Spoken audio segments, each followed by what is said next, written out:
Bonjour et bienvenue chez Athlète Conseil. Nous allons voir le travail des fléchisseurs de hanches. Pour commencer, la contraction isométrique en position de gainage. Le sportif est allongé sur le sol en appui sur les coudes. On lui demande de relever le bassin et de décoller une jambe du sol. La jambe restant au sol va travailler au niveau de la hanche. Le nombre de séries et temps de maintien varieront selon les besoins du sportif. On va ensuite demander au patient de pointer le pied dans le sol et de lever le bassin le plus haut possible, puis de lever une jambe du sol afin d'avoir un maintien sur une seule jambe. La hanche qui travaille ici est la jambe droite.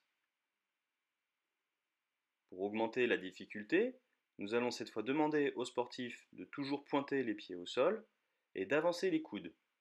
Le levier sera ainsi plus important.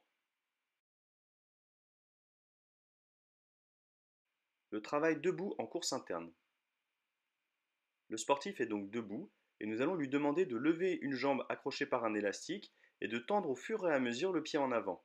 Il est très important que la hanche reste à 90 degrés. Le niveau de difficulté augmentera selon l'avancée du pied vers l'avant et en légère rotation interne.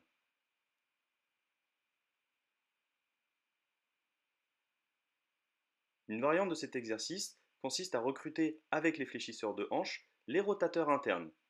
On demande au sportif de se mettre à 90 degrés de côté par rapport au point de fixation de l'élastique. La consigne reste la même sur l'élévation de la hanche et l'avancée du pied.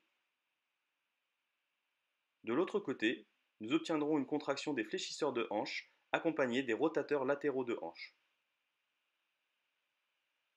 Le travail excentrique debout.